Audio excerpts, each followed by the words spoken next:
In the previous two episodes, we started to talk about purity, what it is, what it's not. And today we are taking the conversation further. Hello, and welcome to Spilling the Tea podcast, where we talk about faith, life, and everything in between. I'm Mishka, and today with me again, I have Janine. Welcome.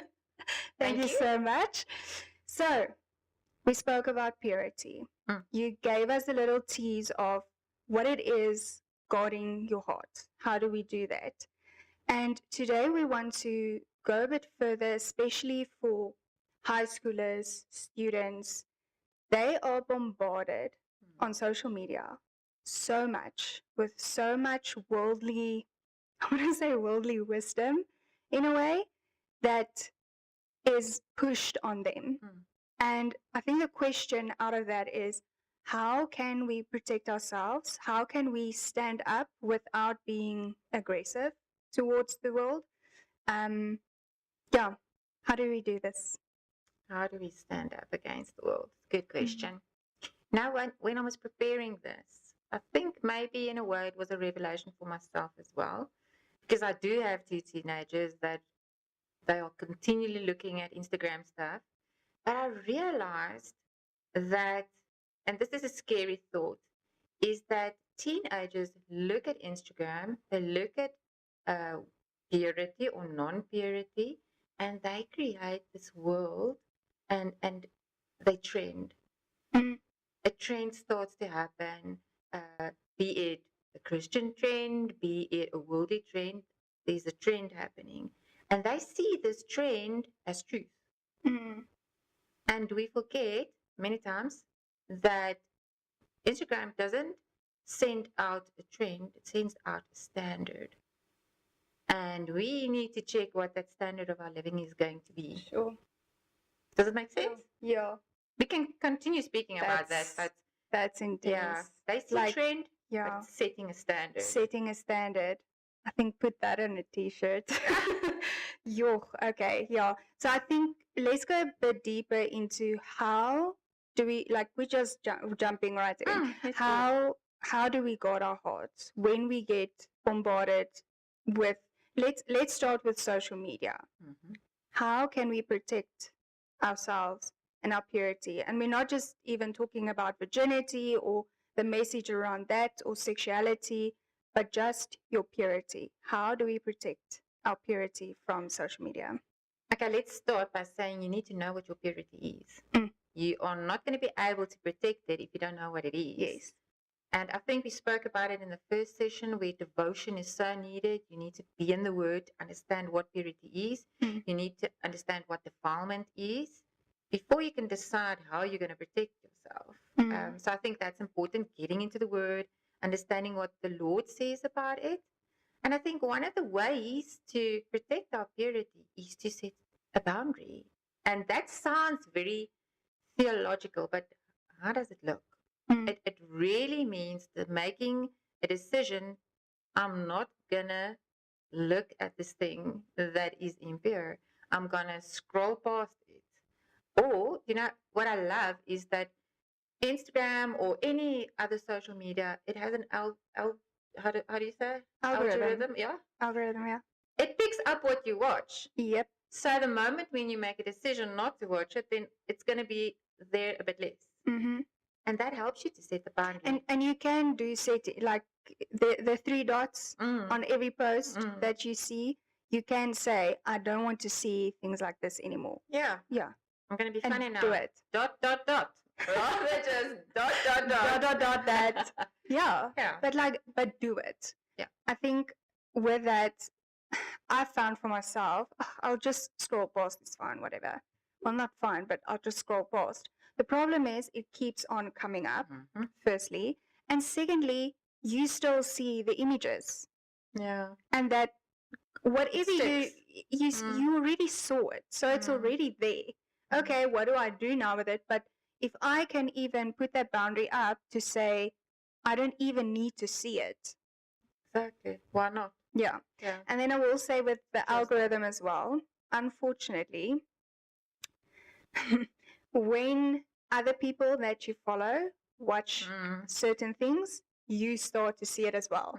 Mm. I can tell for some of my Mm. friends, I can be like, oh, I know what you're shopping for because I'm starting to see the ads, especially my one friend. Like Mm. every time, the one time she wanted to buy a bracelet, and I started seeing these ads the whole time, and I almost also bought the bracelet. And then I saw her, Mm. she bought the bracelet. I've been like, that's why I've been seeing those ads. Mhm. It's you.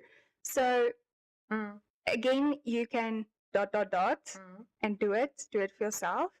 But I started looking at also the people that I follow, Yeah. like Setting the a type, boundary in terms of who it is. who are you following? Yeah. Mm. What is the message Yes. that the people that you follow really give out? Yes. Yeah. You know what I say to myself? I do the same. If a stranger would come and they take my phone Mm, and they would scroll through all my social media things, would they really know that I'm a child of God? yes. I do exactly that. Sometimes I Yes. think, oh, they're going to think I'm such a nerd. I don't mind. I'll be a nerd. I'll be a nerd for Jesus, but Sorry, I'll be a nerd. You're a dog mom. Yes, yes, I am. But that is sometimes. Someone the other day also took my phone. Like, oh, I just don't want to say. I'm like, listen, if you're gonna see something funny, it's gonna be a surprise to me as well. So I'm so Yeah. open and chilled with that. Yeah, But yeah. that's exactly that. Yeah. Yo, You okay. need to take a stance, my friend. That's the Yeah. big thing. Even if you're a young person, I think sometimes they're so afraid of the pressure Mm. that they choose the pressure rather than taking the stand. And that's where what I meant in the beginning, where the standard needs to be set by you. Mm. You are going to look different. You are going to feel different. But then be the new different. Be the new standard. Yeah. Yeah. And it's so okay. It is. It's is. so okay. Okay, let's go into that. Okay. How do we guard our hearts or set the standards in between our friends, our community, our school? You're not going to like what I'm going to say because I know it's difficult. You just got to do it. You got to stand up and be different and choose different. Why isn't different the new normal? I think it's Sure. we should create the new normal as Yes. Christians, Mm. because that's what we actually are. We are scolded as not being that, but that's actually who we are. God created many of these things. Being the author thereof, He set the standard. He created the norm. The world deviates from it. Now we kind of like, oh, so there's something wrong with us. No. God, speak it up. We've got to just speak it up. Yes. And live it. And believe it.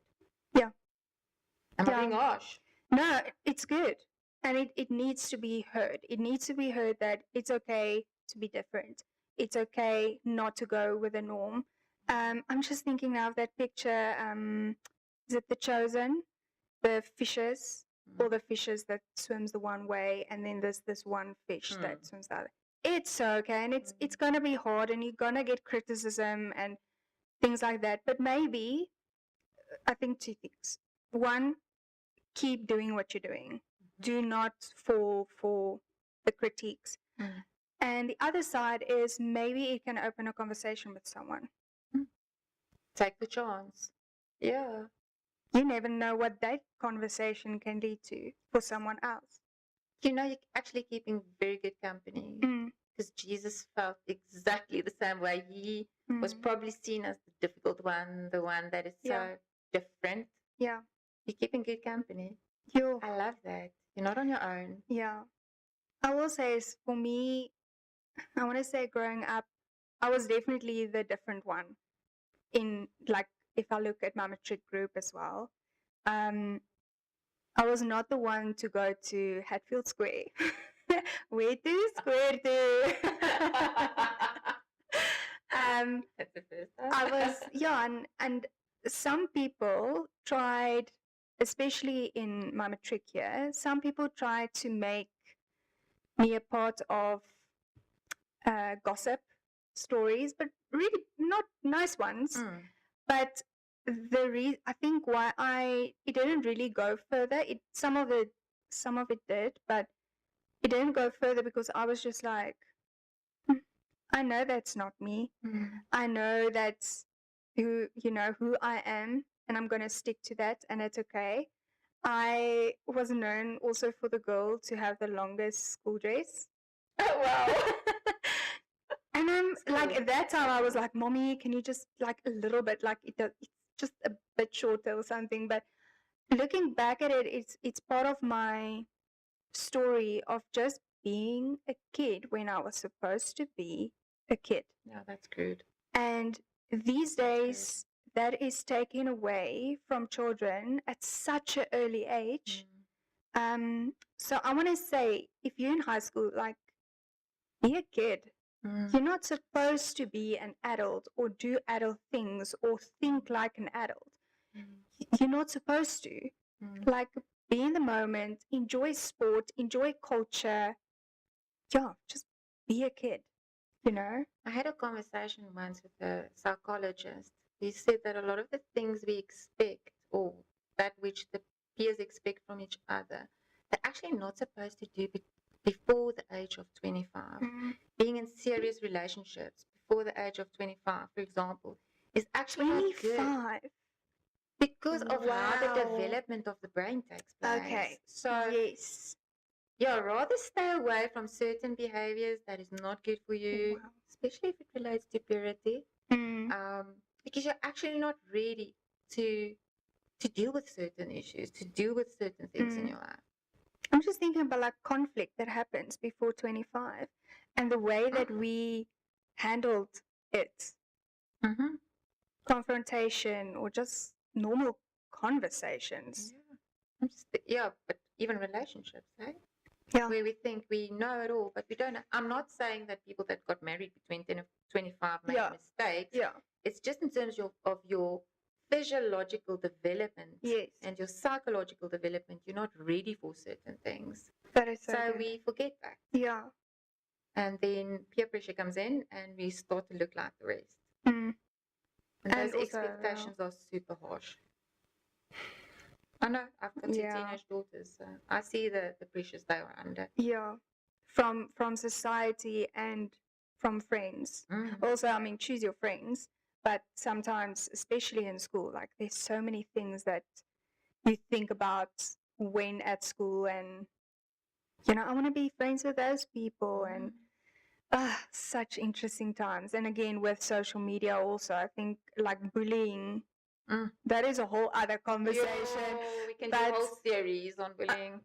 Definitely, but yeah, just peer pressure, bullying that goes with that, and then you're like, oh, but everybody does that. Or I heard someone say, but that's just the way you show love. Oh my goodness. You know, to take next steps or whatever to fall under the peer pressure, and that's what someone said. That's the way you show that you love that person. No, no, especially not at that age. You don't need to. No. Yeah, it's a very messed up understanding. Yeah. Yeah, but I just want to go back to what you said, that you were different and you knew you were different. And I think sometimes because when we are different, we get stuck with the feeling of being different. I know I'm not that one. I just feel like that. It's actually more than the feeling, Mishka. It is the very truth. You are different. You're not just feeling different. You are different. But you're supposed to be different. You are not from this world. You're in this world. Yeah. And we forget that. And I think sometimes teenagers feel like, well, I can't look different. I can't feel, because they are stuck with the emotion of feeling different. Instead of standing up and saying, oh my gosh, yes, I am different, and how great is that? Celebrate that. Yeah.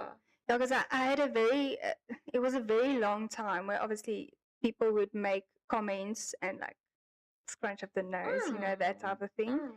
And today, what I'm experiencing, which is amazing, is the complete opposite of people congratulating me for being different and for sticking to my beliefs and certain things. Yes, life happened, and you know, high school, there's certain choices that you make and whatever, but the basics, my foundation, I know who's my foundation. And when I fall, I get back up with God. And being at a space, and it's sad to me on one side that it's only happening in my 30s, but the fact that I'm getting those compliments now and being like, yo, I wish I did that. And I'm like, okay. I don't want to say it's worth it for other people to see it, but if that, and it's not me, it's not about me, it's about God. But if that can inspire someone younger or even in their later ages to have that relationship with God and do things for Him and out of love for Him and just try. I mean, I'm still human. Yeah. But if that can help someone else, Why not? Yeah. then I'll do it. Yeah. I think our life is supposed to be the canvas that the Lord paints. And people are going to watch this painting. And as that painting unfolds, they are going to give criticism to our painting, or they are going to come closer to Jesus because of our painting. Sorry, I'm saying it now very sketchy way. I don't know how to say No. not sketchy. I don't know. Artistic. Artistic way. No, sketchy is not the right word. I'm not going to be sketchy today.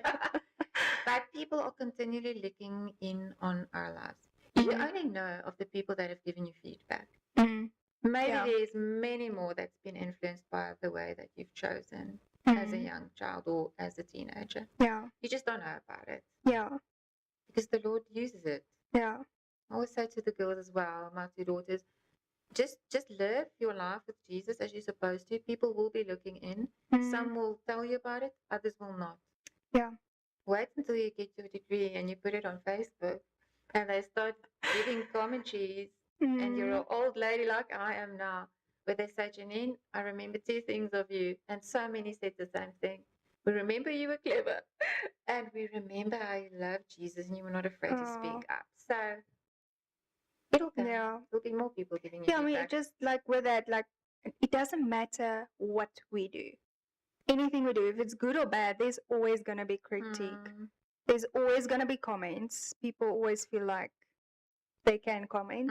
And it's just going back to staying in the Word.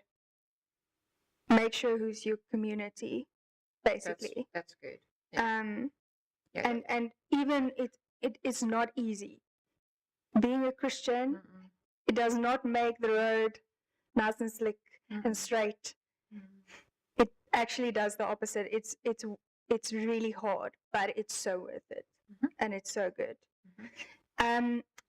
A question that I got when speaking to people about this topic, especially most of my friends are parents now or starting to be parents, and they had the question of when is the time to start speaking to your children about purity and peer pressure and all these lovely things? My opinion is the sooner the better. I am that parent. I was that parent. If we speak about purity as more than sexual purity, yes, then I still feel as young as possible. If I'm teaching my child how to deal with money in a pure way, I already start teaching that to the child when they were small. How are you going to spend your money? Are you going to give to the church maybe? As soon as possible. Yeah, definitely. I had the sex talk with my children at 6 and 4 already. The 4-year-old, that's young. it was very animated for her. Yeah. No, but I didn't speak emotional language. I spoke science. Not only they understand the emotional part, but I feel sooner the better. But that's the prerogative of the parent. They can choose. You know if your child is emotionally ready to learn about purity or not. Yeah. So I think that would be probably the parameter is that you know your child. Yeah.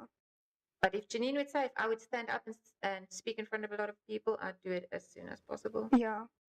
I think with like the purity thing, just like church and your relationship with God, like how early can you install that in them from a young age? And then obviously the sex talk or all those other things and peer pressure. The sad thing is how young the kids start talking at school about certain things. And then it's like, it's not something that comes out of our household, but it comes from other parents, and you don't have what's the word?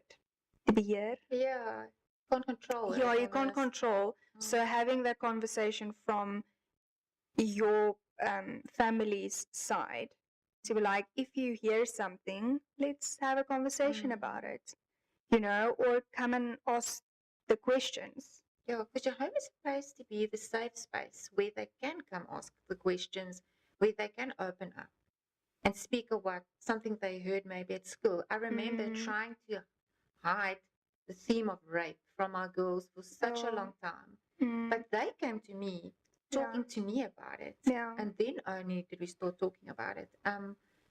Yeah, sometimes you need yourself to be led by your children, but I feel because you're the safe space, you are the soft place to land as a family, rather have them come and talk to you about these things. Yeah. Yeah. Even family children, eh? Niggies en neefies. Yeah. Yeah. Be that person that says, okay, let's have the conversation. Yeah. Be the cool tanny or whatever. Yeah. It's like if you don't want to go and talk to your parents, you are welcome to talk to me. I think like that is good for me now, that conversation. Because I'm an auntie of many babies. Oh, I love it. But like to have there's a joke. Obviously, they're going to call me when they're in trouble, and they don't want to call their parents, be like, oh, I messed up. It's like, don't worry, Tani Mishka is on her way. Don't worry, I got you. Yes. But like, friend, I just want to let you know this is a situation and I'm going to get your kid. But like having, if you're in that position where a kid comes to talk to you, okay, let me rather ask the question.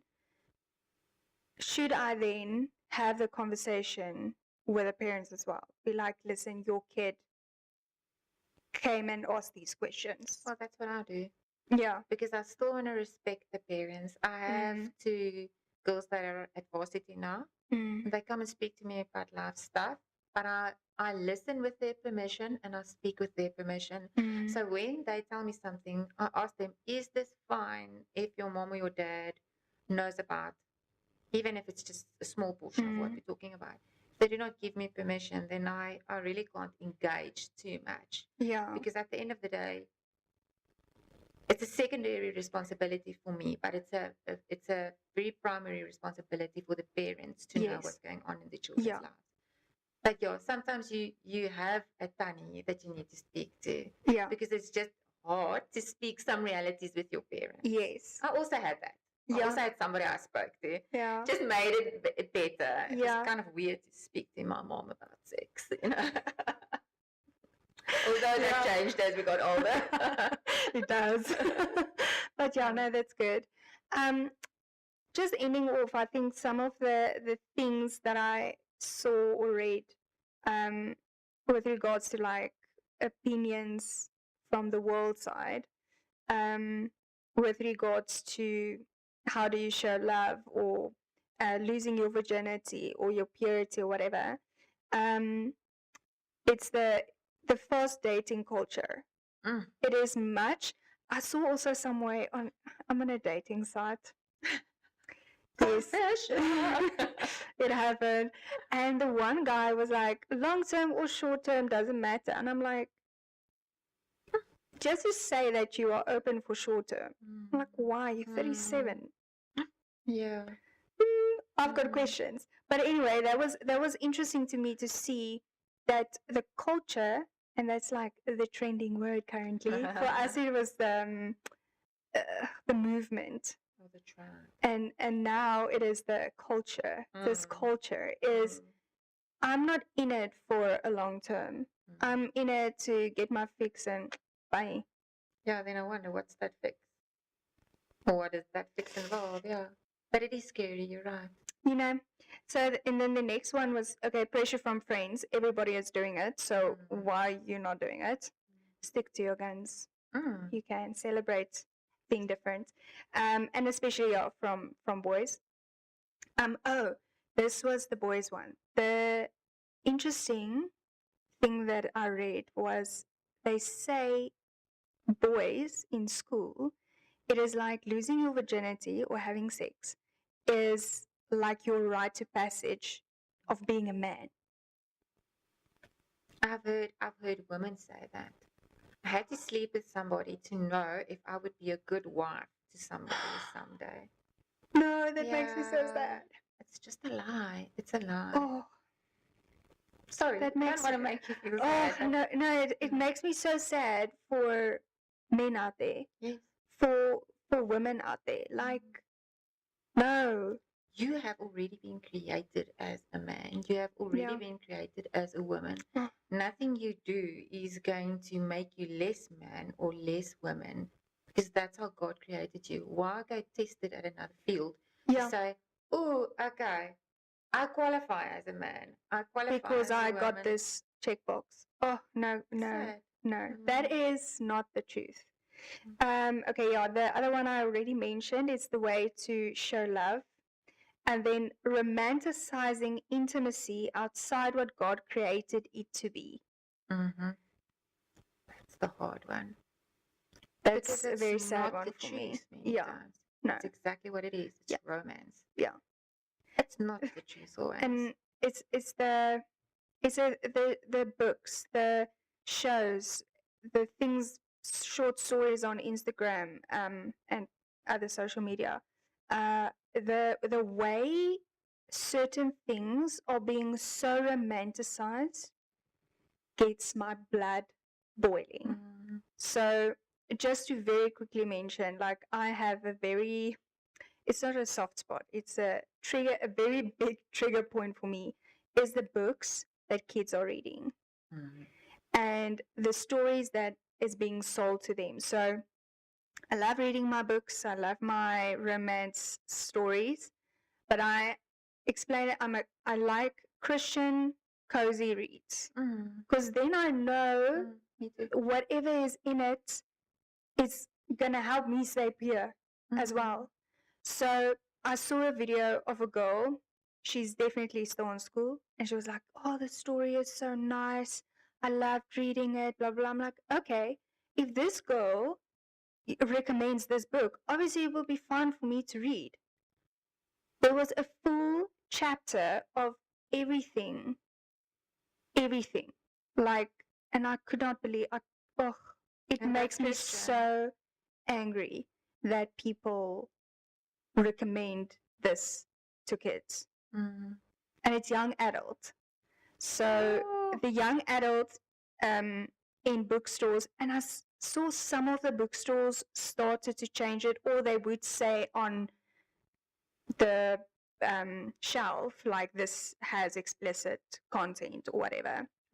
Even still being a young adult category, but it's for high schoolers. My daughter came home last night and she started speaking to me, and I thought to myself, when her dad entered, she was going to stop the conversation, but she didn't, and I was kind of surprised. But she told us how they are in grade 11 reading a book at the moment where there is a teacher, a male teacher, and how he starts to fantasize about one of the mothers that come to his school. And she says it is described in full blown how he fantasizes. This is on grade 11, you know? And they're doing it at school. And they need to read this book. It's not like they have a choice. They do exam based on this. This is what our children are bombarded with. No, they need to make a choice now because they know the truth. Now, it's sad. It's very sad. You know what, Mishka? I love Christian fiction as well. So I love romance. But I have noticed that there are certain authors I cannot read because I almost feel like there's a spirit of temptation, sexuality, and I have to put those books away. I don't read them further. I mean, I'm not even speaking about worldly stuff. There are some authors I love because I love murder mystery, but I need to put it aside because there's sometimes just content that I cannot deal with because I know this is not from God's kingdom. Yeah, and it triggers other things. It does. Sorry, it does trigger, and I don't want to go there. Well, I feel like we need to continue this conversation with next week's episode. Thank you so much again for your time, my friend. and please comment what are your thoughts. Have you experienced with this topic? And yeah, there's obviously a lot still to talk about, but we will see you guys next time. Please like, subscribe, and share it with your friends. We'll see you guys next week. Bye.